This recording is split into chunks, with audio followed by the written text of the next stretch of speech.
Hey, hey! Welcome back to another episode of the Tacho Show. And we got here a trailer for the upcoming banner for Fire Emblem Heroes. So, why don't we go ahead and take a look at this? And I believe we also have the data mines coming later tonight with the remixes and all of that good stuff. Okay, so we're starting things off with a Larachel here. Nurse Larachel. Isn't that her promoted artwork from Sacred Stones? I think so. That's the Valkyrie class from Sacred Stones, right? It looks just like it, especially with the headdress there with the wings. So Larachel, going to be a colorless staff cavalry type. I approve of this artwork, by the way. Oh, dude, Glitter is going to love this. This is like the perfect Larachel art. Okay, so stats we got here: 40 HP, 69 attack, 54 speed, 24 defense, and 36 res. Keep in mind she's getting a lot of blue bonuses, so that's not actually what her stats are. Oh, she has Latona! Oh, dude, I've been waiting forever for her to have that. Hello. Okay, so Latona Larachel at last, after like 50 years. 14 might, 2 range, -1 special trigger. At start of player phase or enemy phase, grants imbue to unit and allies in 3 spaces for 1 turn. After start of turn effects trigger on the player phase, and after start of turn effects trigger on the enemy phase. For unit and allies in 3 spaces of unit, neutralize stat penalties and 2 penalty effects. Okay, that trigger at the same time, and then... yeah, the first applicable penalty effects on units or allies list of active effects are the ones that are going to be cleansed. Grants all stats up 15 to unit. Unit deals plus 25 damage and reduce damage from foes' attacks by 15. And reduce the foe's non-special DR by half. So, yeah, a really good inheritable staff, actually. You're giving imbue support. You're giving penalty cleanse support. Not quite as good as King Freyr, but... when has anyone ever been as good as King Freyr when it comes to penalty cleansing? This is the next best thing. It's the same as Atun Micaiah and also the Duo Alencia and like Hodor and stuff like that. So we'll take it for sure, especially on staff inheritance, man. So yeah, for real, like these inheritable staff units are looking like the best units to actually build because they gain the most from inheritable skills. All right, then we have Ice Lock out of the box. Holy Panic, Peerless Beauty. At start of turn, grants cancel affinity to unit and allies in 2 spaces. At the start of turn and after unit acts, inflicts speed and res -7, T-Adept, and Sabotage, and Flash as well on the closest foes and foes in 2 spaces. Wow. Yeah, that's pretty good. Alright, then also grants all stats of 9, unit deals plus 7 damage, reduce damage from foes' attacks by 7. Neutralize effects that guarantee foes follow-ups and prevent units follow-ups. And then if decreasing speed difference necessary to make a follow-up by 10 would allow you to trigger a follow-up, then you get Potent 100. Wow. Potent is pretty interesting for a staff unit to get. Alright, then we have Preempt Amplify here. Looking like a better version of Sakura's B-skill. Enables Canto 2. If a rally or movement assist is used by unit, then grants Preempt Pulse and Attack Liberate to unit, target ally, and allies in 2 spaces of target ally after movement. Allies on the map with Preempt Pulse deal plus 7 damage. Oh, yeah, this is way better. This is way better than Sakura's B-skill. Inflicts speed and res -4 on the foe, and unit deals plus X times 5 damage during combat with a max of 15, and... X is the number of allies on the map with Preempt Pulse active. Yeah, very good. And then Attack Speed Hone Assault. Really nice out-of-the-box kit for your staff types. Yeah, it's definitely nice to get our second inheritable arcane staff there. Alright, so here we are. Gonna go ahead and bully Lay Radar for some reason. I don't know why we're still bullying this guy. Like, what did he do? Man's got tricked by humans into losing all his children. And now here we are with Larachel just completely destroying him. Oh, man. You know Larachel is talking to him, too. Evil be gone. I can imagine she's saying. Oh, man. Poor lay radar.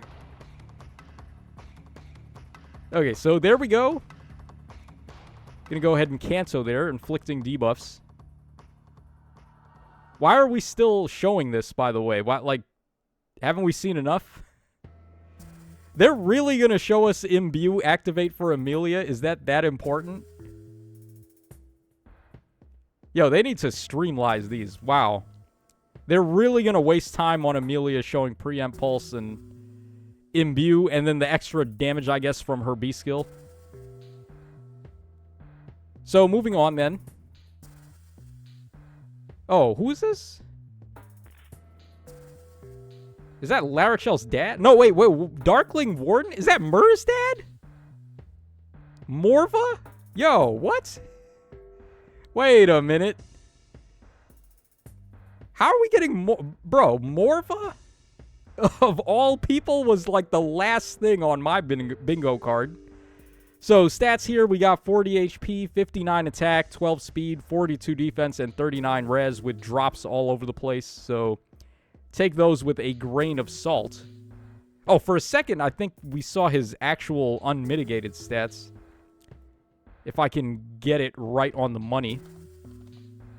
Okay, you saw it though, right? You saw it flash on the screen for like 1 second. All right, whatever. We're going to get the data mines in a moment. We'll check his stats there. I ain't got the patience to keep on resetting that. So, Purging Breath, 16 might, 1 range. Neutralize effective against flying. Enables Kanto Rem +1 with a min of 2. -1 special trigger. And then adaptive damage against ranged opponents. At start of player phase or enemy phase, grants Def Res up 6, Fringe bonus, and Warp Bubble to unit and allies in 2 spaces. Yeah, thanks for the Warp Bubble after you just gave us True Charge, which nullifies it. Alright, then also grants all stats up 15, unit deals +25 damage, reduce damage from foes' attacks by 15, reduce damage from foes' special by 15, and then grant special cooldown charge +1. Alright, very stock standard weapon. Nothing too crazy. The Fringe bonus is nice, though. Alright, then he's got Dragon Flame, Dragon Scales, and Attack Res Hold Guide. So, yeah, nothing too crazy from Morva, but I think the shock value of him actually being added to the game is more than enough. Yeah, if they're going to do away with Tempest Trials, this is like the next best thing they can do, is just put all of those units on the actual banner that they would have added as Tempest Trials.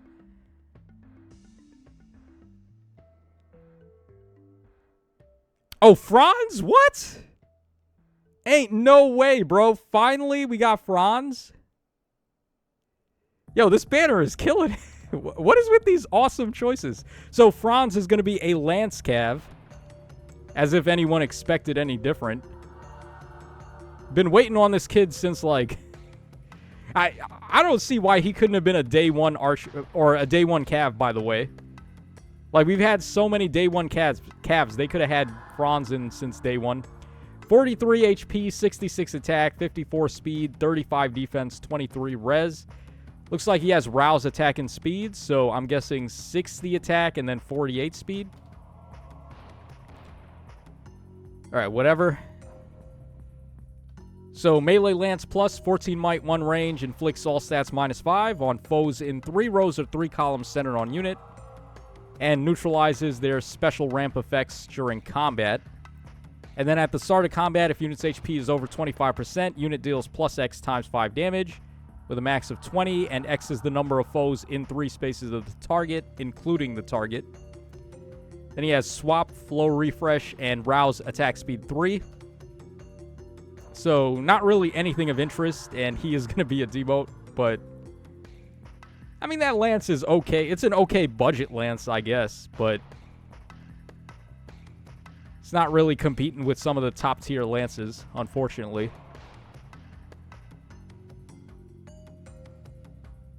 Okay, so a new aided hero joins the battle. Okay, so aided Lute. Interesting choice.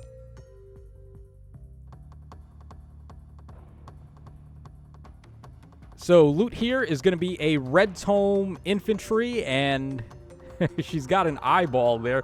Yo, I remember those monsters from Sacred Stones that I always have to shoehorn in? Any chance I get, I'm always talking about the monsters from Sacred Stones. And I guess you can extend that to the monsters from Echoes as well.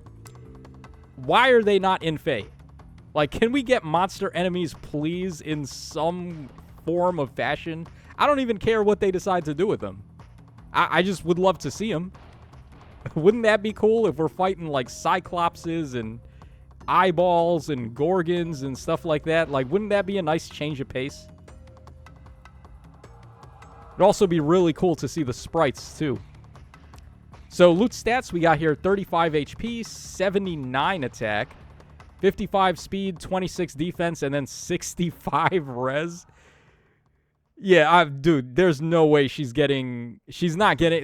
to be getting, like, raw stats out of her A skill. There ain't no way, man. Those stats are too high. So, unequaled tome, 14 might, 2 range, -1 special trigger, pass. Okay. If any space in 2 spaces a unit meets any of the following conditions, unit can move to that space, or any space in 2 spaces of that space. So there is an ally, there is a divine vein, it's a defensive terrain, or it counts as difficult terrain. So she's basically a magic Yunaka, is what I'm getting here. At the start of turn and after unit acts, inflicts attack and res -7, sabotage, and neutralize non-special miracle. Ooh. Yeah, that's a good one. Especially right now with, like, Valley running around and the Winter Ivy and stuff that give... Either they have miracle or they're giving it as a drive. So, yeah, pretty nice to just give the middle finger to that. On the closest foes and foes in 2 spaces, and then grants all stats up 15. Unit deals plus 25 damage and reduce damage from foes' attacks by 15. Okay. And then we have Comet. Pretty good. Superior Talent grants all stats up 9. Disables foes' effects that have adaptive damage. Oh, that's pretty good. Then also, at the start of player phase or enemy phase, grants attack res up 6, creation, pulse, and canto 1 to unit and allies in 2 spaces for 1 turn. And then grants a bonus to attack equal to X times 80%, where X is A plus B. A is the highest total bonuses among unit and allies in 3 spaces, and B is the highest total penalties among foe and foes in 3 spaces. Wow, that's a lot, man. That's true damage. Jesus Christ. So let's say you have Ectordeer and Marth on the team. That's plus 10 to all stats. That's 40 for A. And then let's assume you've got like -7 to all the enemy stats, which would be 28. So was that 80% of 68? Goodness gracious, man. Why is Lute a caveman? Okay, then also neutralize units' penalties to attack and res. Reduce damage from foes' attacks by 7. And reduce percentage of foes' non-special DR by half. So, yeah, pretty good. She's basically a magic Yunaka that hits significantly harder. Okay, then we have attack res lull finish. And then preempt ploy. Yeah, the lull finishes are okay. I feel like we may have better options, though. Like, the skill from Gulveig might be better. The Ninja Gulveig. Can't remember what that one was called. Like, the upgrade to Occult Strike. That one might be better. I like that attack animation, too. The eyeball actually, like, creates a big ball of fire there. Alright, so yeah, Lute is going to give the Aided Blessing. I'm guessing the eyeball is her special accessory. What were the eyeballs called again? Like Morgul or like Magvel or something? No, Magvel is the continent. It's something with the M, right? Morgul, I can't remember. But it was something like that. Alright, so story is continuing on. We are still in the midst of Fimbulveter here. Shoutouts to Morva, man, for actually making it into the game. So, one sec. Let's go ahead and take a look at the new passives on Twitter. See what the inheritances are. Alright, so we have here Preempt Amplify, which is for staves only. Attack Res Lull Finish, which infantry only. We already knew that. We've had lull finishes before. And then attack res hold guide is for melee flyers only, which, again, we've already known that because we had passives like this before. So, yeah, nothing too crazy there for the inheritances, but, man, let me know what you guys think about this banner in the comments down below. Personally, I don't think this is a must summon or anything like that. There is definitely value, fodder value from Larachel. She seems like a solid unit. Lute seems pretty good, actually. She has pass, she has titanic damage, and she can warp basically the same as Yunaka, so she's covering a lot of ground.